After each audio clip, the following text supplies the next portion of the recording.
Il est 8h16. Bretagne 5, l'invité de la matinale. Et notre invité ce matin dans la matinale est Jean-Marc Grabowski, élu municipal de la droite et du centre à Plédran, dans les Côtes-d'Armor, ça je le dis pour nos auditeurs éloignés. Et on va parler de politique ce matin en allant chercher un petit peu plus loin que le prisme politique. Bonjour Jean-Marc Grabowski. Bonjour, c'est un plaisir d'être parmi vous sur cette station généraliste de Bretagne 5 et je suis à votre disposition pour répondre aux questions que vous me poserez sur l'actualité avec grand plaisir. Alors on va parler justement précisément de l'actualité avec la nomination de Gabriel Attal, jeune Premier ministre de presque 35 ans. Est-ce que ça ouvre des perspectives selon vous ? Je dirais que d'abord, avoir un Premier ministre jeune, ça ne peut être que quelque chose de positif. Puisque donc la jeunesse, c'est quand même l'élan, c'est le dynamisme. Donc, sous cet aspect-là, on ne peut que s'en féliciter.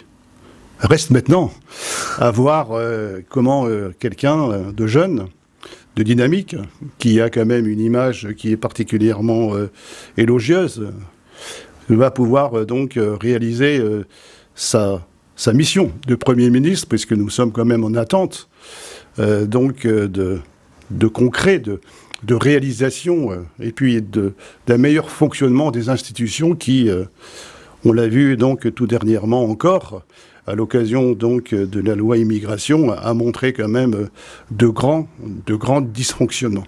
Donc attendons, en restant quand même positif, et puis en espérant qu'on puisse répondre, et c'est l'essentiel, aux besoins des Français.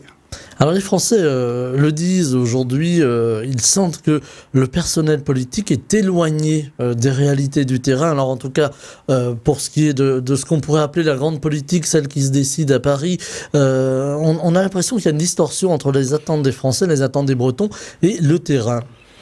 En effet, on constate qu'il y a, et c'est ce qu'on va appeler donc une rupture entre ce qu'on peut donc avoir, et c'est le sens donc de la verticalité dont on parle souvent avec le président actuel, et puis la réalité de tous les jours, la réalité donc de nos concitoyens, d'avoir des réponses concrètes, des réponses de proximité, des réponses qui répondent véritablement donc à leurs besoins de tous les jours, et ces besoins de tous les jours, on les connaît. Et la réponse, il faut la porter. On a vu Gabriel Attal, avant même d'avoir choisi les membres de son gouvernement, puisque ça doit intervenir avant la fin de la semaine, nous dit-on, aller à la rencontre des habitants du Nord-Pas-de-Calais qui sont aujourd'hui encore les pieds dans l'eau avec les inondations. Est-ce que c'est pour vous un geste fort ? Oui. On ne peut que là aussi s'en féliciter. Donc c'est peut-être là le changement de style, ce qui est quand même très appréciable. Reste que il ne faut pas qu'il s'agisse qu'une question de style. Il faut que ce soit quelque chose qui répond à une réalité. Et il ne s'agit pas d'aller voir pour aller voir. Il s'agit donc d'apporter des réponses à des populations qui sont dans des situations particulièrement difficiles. Et l'exemple que vous citez était éloquent à cet égard-là. Alors, le style, l'image aussi, beaucoup véhiculée par les réseaux sociaux, par les télévisions, les médias plus largement. Est-ce qu'aujourd'hui, on est plus sur une politique de l'image, en règle générale, là il ne s'agit pas de dire tel ou tel parti, mais en règle générale, que sur une politique de fond? Est-ce qu'on a oublié le fond finalement ? Je suis convaincu que l'une des difficultés que l'on connaît aujourd'hui dans le fonctionnement des institutions et dans le fonctionnement de la vie de notre pays, et ce problème-là, c'est-à-dire le problème de l'image, le problème de la communication qui est donc l'essentiel tel que nos politiques au niveau national peuvent l'apporter, et notamment du côté du gouvernement tel que nous l'avons donc aujourd'hui encore. Et c'est quand même une des raisons qui explique donc la défiance que les Français ont vis-à-vis de leur gouvernement et de leur président, et c'est quand même inquiétant. La communication, ça ne peut pas être donc une politique en soi. Alors, on a l'impression d'une verticalité, hein, vous le disiez à l'instant, Jean-Marc Grabowski, verticalité avec ce président de la République un petit peu omnipotent. C'est un peu aussi le reflet de la Ve République. D'aucuns disent, voilà, il faut la balayer, cette Ve République. Elle ne correspond plus à notre temps. Elle était taillée pour un personnage, à savoir le général de Gaulle, hein, puisqu'en 1958, c'est lui qui a mis en place cette nouvelle constitution. Est-ce que pour vous, c'est une bonne idée de vouloir la balayer, cette Ve République ? Surtout pas. Surtout pas, surtout pas. Nous avons la chance d'avoir une constitution qui remonte en effet donc au 4 octobre 1958, qui vient de fêter donc un anniversaire. Presque, nous allons approcher 100 ans, on n'en est pas encore là, mais on y approche. Donc ça montre donc sa qualité. Ensuite, la question qui peut se poser, et la question qui se pose tout précisément donc depuis l'élection du président actuel, c'est donc la manière dont s'exerce donc et là en l'occurrence donc le mandat de président de la République dans le fonctionnement naturel tel que le général de Gaulle l'avait conçu en 1958. Le président détenait des pouvoirs. Sachant que, bon, c'est seulement en 1962 qu'il a pu être élu au suffrage universel direct, mais il était donc en relation directe avec le peuple. Il avait un pouvoir important, mais il allait voir le peuple. Aujourd'hui, le président dispose d'un pouvoir important, mais il ne va pas voir le peuple. C'était tout l'apport que pouvait apporter donc le général de Gaulle à travers les référendums. Dès qu'il y avait un doute, il allait voir le peuple.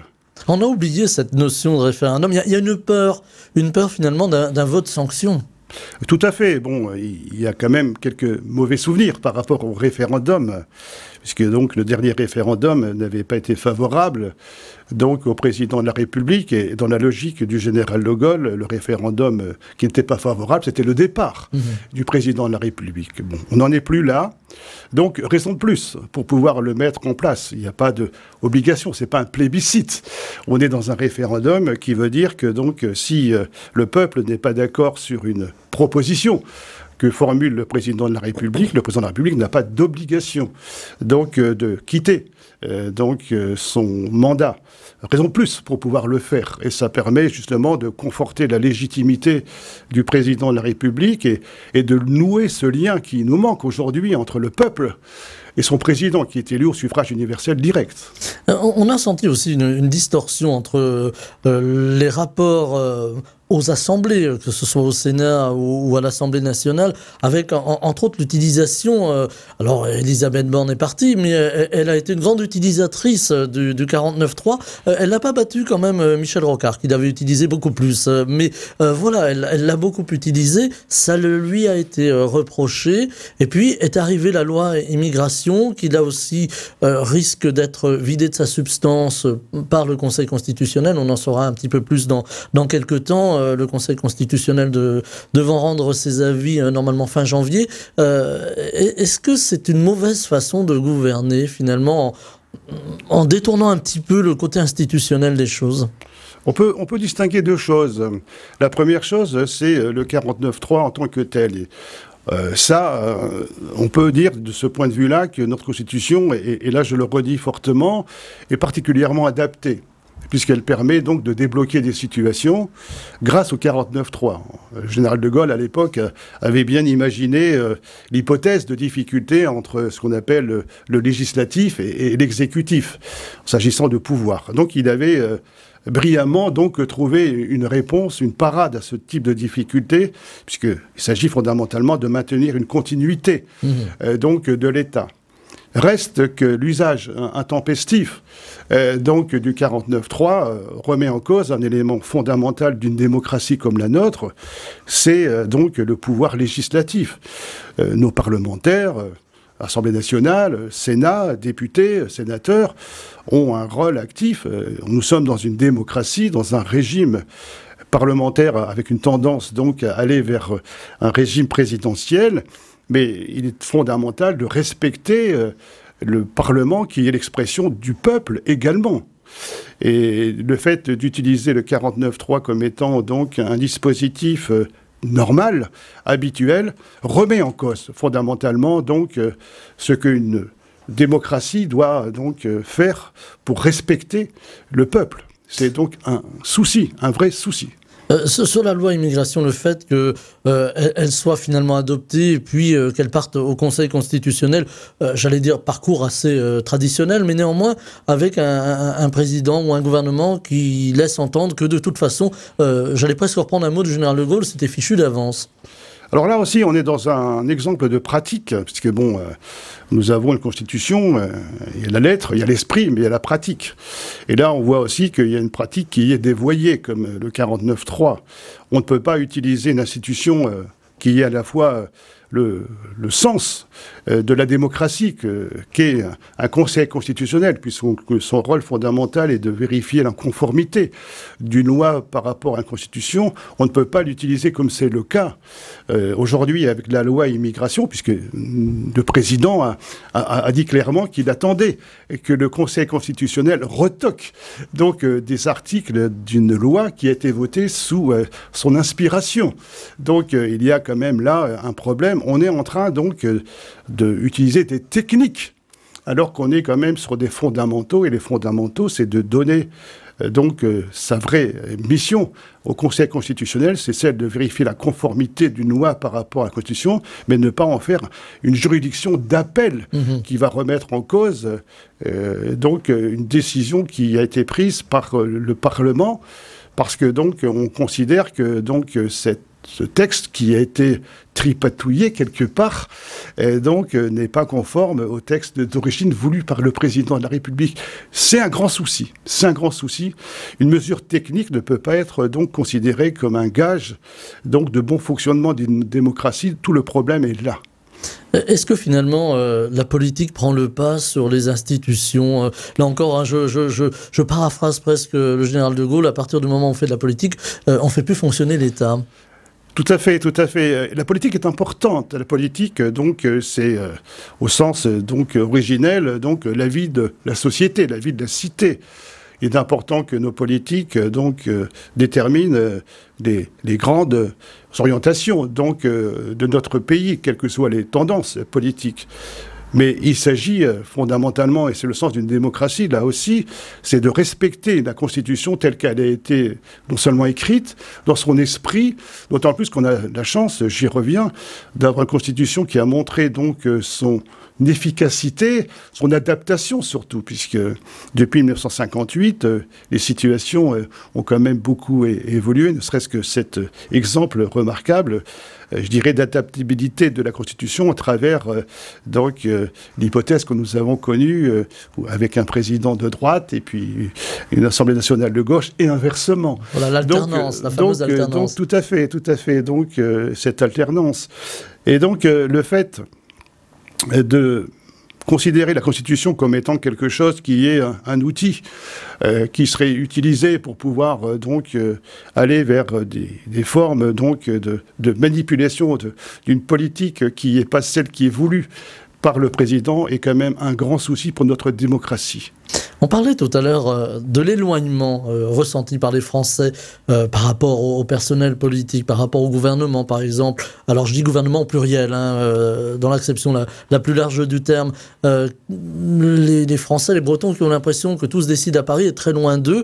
Un mot revient, le fameux mot de décentralisation, cher là aussi au général de Gaulle, et puis plus tard mis en place par Gaston Defferre, avec les fameuses lois Defferre. On a l'impression que ça prend quand même beaucoup de temps, cette décentralisation. C'est un grand sujet, la décentralisation, parce que quand on parle de décentralisation, il faut distinguer la décentralisation et l'autonomie. Mot qui a été prononcé récemment. Tout à fait. Lorsque donc le président Macron a fait en fin d'année 2023 une visite en Corse, il est revenu donc sur cette question de l'autonomie, sachant que par rapport à la Corse, l'autonomie a un sens particulier. Il est important donc de bien distinguer les deux choses parce que l'autonomie n'est pas forcément une réponse pour pouvoir mieux faire fonctionner nos institutions. La décentralisation est quelque chose qui existe, qui est relativement récent dans notre paysage institutionnel, mais qui a quand même le mérite fondamental de donner une expression forte aux collectivités territoriales et notamment donc aux régions. Il faut être vigilant quand on parle de décentralisation pour ne pas basculer dans une autonomie, voire une indépendance, puisque c'est une gradation. L'autonomie, elle existe, elle est financière, puisque donc le principe est la liberté d'administration des collectivités territoriales et puis l'autonomie financière. Mais dans le respect des prérogatives donc de l'État. Chacun a ses compétences. Là où il y aurait donc à faire évoluer le dispositif, c'est plus, je dirais, dans la clarification des rôles. Nous avons quand même, au-delà de l'aspect millefeuille dont on parle beaucoup, nous avons quand même une réalité qui a un sens, qui est celle de collectivités donc territoriales, avec des communes, avec des départements, avec des régions. Chacun a des compétences. Là où est la difficulté, c'est que parfois des compétences se chevauchent. Notamment quand on prend l'exemple du département et de la région. Et là où il y a donc des chevauchements, il y a des dysfonctionnements. Donc clarifier les choses, c'est une bonne chose. Basculer vers une autonomie qui serait une autonomie administrative qui appellerait ensuite donc l'indépendance, qu'elle se fasse de manière mesurée dans des collectivités qui sont ultramarines, donc en dehors donc du territoire métropolitain, on en est là déjà. Pourquoi pas ? Mais sur le territoire métropolitain, soyons prudents, décentralisation intelligente, plus, je dirais, affinée, pour pouvoir clarifier les choses. Pourquoi pas, et surtout, allons-y, mais faire en sorte donc d'aller vers une autonomie qui nous ferait basculer vers l'indépendance. Notre pays est suffisamment fragmenté pour ne pas y mettre une autre couche. Nous avons déjà la chance d'avoir dans des régions donc une grande richesse culturelle. La Bretagne en est un exemple éloquent. Donc maintenons donc cette possibilité donc d'exprimer des réalités culturelles comme on a le cas en Alsace ou dans le Pays Basque. Et certainement plus fort encore donc en Alsace qu'en Bretagne. Hein. N'oublions pas qu'ils ont quand même donc un système donc de protection sociale spécifique qui existe que là-bas. Donc soyons donc pour une centralisation intelligente, mais non pas vers une autonomie qui risquerait donc d'aller vers une indépendance qui fragmenterait encore notre pays. Il n'en a pas besoin, notre pays. La Bretagne, c'est aussi un territoire qui, depuis des années, est amputé de la Loire-Atlantique. On se souvient de la Bretagne à 5 départements. Est-ce que le redécoupage qui fut fait par un président de la République, en l'occurrence François Hollande, avec ces grandes régions qui correspondent, il faut bien le dire, pas à grand-chose en termes culturels. Est-ce qu'il faut y revenir là-dessus? Est-ce qu'il faut, en gros, retrouver la Bretagne à 5 départements et puis avoir des régions plus à taille humaine? C'est une grande question parce que, donc, d'un côté, s'agissant de la Bretagne et du département donc, où se situe la capitale historique de la Bretagne, Nantes, c'est quelque chose qui a, ça, d'évidence, un vrai sens. Donc, regrouper donc ce département-là, donc pour y faire donc la Bretagne historique, c'est quelque chose qui a quand même une utilité et qui correspondrait donc à une vision, à mon avis là aussi intelligente, donc des collectivités territoriales. La question qui se posera, mais ce n'est pas une question fondamentale, c'est une question qui se règle tout naturellement, c'est la capitale. Ah. Donc, quelle est la capitale? Est-ce que ce sera Rennes? Est-ce que ce sera Nantes? Est-ce que ce sera donc la capitale historique? Donc, est-ce que ce sera donc une capitale industrielle, une capitale administrative? C'est pas fondamentalement un souci. Soyons là aussi intelligents et soyons aussi là face à des réalités, mais englober donc une région Bretagne en y incluant donc le département où se situe cette ville de Nantes, je pense que c'est quelque chose qui peut être donc souhaité. Alors, on parle aussi de moyens, car la décentralisation, c'est les moyens, les compétences, effectivement, ce millefeuille un peu compliqué à comprendre parfois pour tout un chacun, c'est aussi les moyens. On entend les régions se plaindre aujourd'hui que l'État ne fait pas assez d'efforts, n'aide pas assez les régions, ne participe pas finalement assez financièrement au budget des régions. Est-ce que là aussi, il y a quelque chose à redéfinir entre l'État et les régions ? Certainement, mais il faudrait aussi les redéfinir du côté des régions, des départements. C'est là où je considère qu'il y a à évoluer sur le plan de la décentralisation. il n'est pas normal que donc il y ait des compétences. Je vais donner l'exemple de l'économie, qui est une compétence qui est souvent partagée donc entre le département et puis les régions. Donc il y a des économies à faire dans une redéfinition claire des compétences. Du côté de l'État, on ne peut pas d'un côté vouloir une décentralisation plus forte, voire une autonomie, de l'autre côté pleurer de ne pas avoir des moyens qui viennent de l'État. Je crois que les régions pourront jouer véritablement leur rôle lorsqu'elles donc assumeront donc leur contraintes financières. Ne pas trop compter sur l'État. L'État est un État qui est central, dans une logique donc de république centralisée, mais il ne doit pas donc aussi être sollicité pour pouvoir donc avoir constamment des moyens. Mais cela passe, à mon avis, essentiellement sur une redéfinition des compétences. Plus il y a de compétences qui s'entremêlent, plus il y a de déperditions, non seulement en termes d'énergie, mais aussi en termes financiers. Et si on reprend l'exemple de ce qui a été fait par M. Hollande dans cet élargissement des régions tout à fait artificiel, comme vous le notiez, et c'est en effet une situation complètement ubuesque que de voir des régions comme elles ont été créées, mais elles ont entraîné donc des coûts particulièrement importants.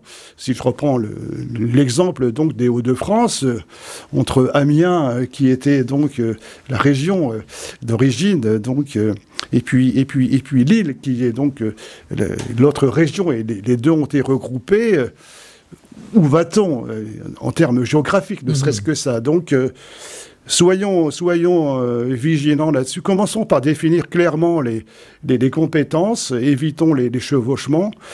Et là, on fera déjà des gains qui ne seront pas que des gains d'échelle, qui seront quand même des gains substantiels. Et ça permettra aux régions d'assumer leurs charges financières sans aller voir du côté de l'État, parce que plus elles iront voir du côté de l'État, puis plus elles seront sous le contrôle de l'État. On a encore quelques minutes pour évoquer les maires, et en particulier les maires des petites communes qui aujourd'hui bien subissent beaucoup de choses, subissent une pression administrative, subissent parfois aussi des incivilités, parfois même sont menacés, on l'a vu récemment dans l'actualité. Aujourd'hui c'est un réel problème, on a des maires qui jettent l'éponge, qui n'ont plus envie de continuer, on a des conseils municipaux qui aussi parfois jettent l'éponge parce que le maire prend des décisions. On a l'impression aujourd'hui que même à l'endroit le plus proche de l'exercice de la démocratie à l'échelle d'une commune, eh bien ça fonctionne pas toujours. C'est un grand souci. C'est un grand souci d'abord parce que donc le maire, la commune, c'est la proximité. Et on évoquait au départ de cet entretien donc le lien entre le peuple, les citoyens, et puis l'État. Mais entre l'État et le citoyen, il y a la commune, qui est l'échelon de proximité essentiel. Donc ça, c'est un élément fort et qu'il faut maintenir. Et on l'a vu tout récemment, particulièrement avec l'impact de la pandémie, donc, où il s'est agi donc d'être au plus près donc, des concitoyens. Donc c'est un échelon particulièrement important.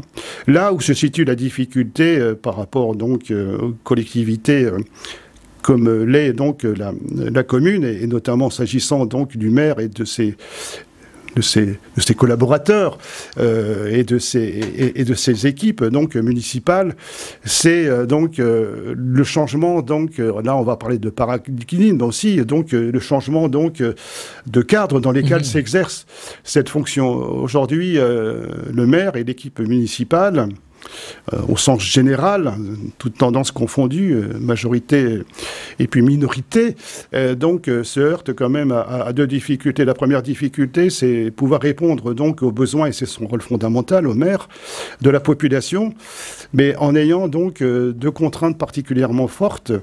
La première contrainte, donc, c'est le fait que le maire ne dispose plus de toutes les compétences telles qu'il en disposait, et ça, c'est l'effet, donc, de l'intercommunalité, dans la mesure où vous transférez des compétences, donc, à une communauté d'agglomération, à une intercommunalité.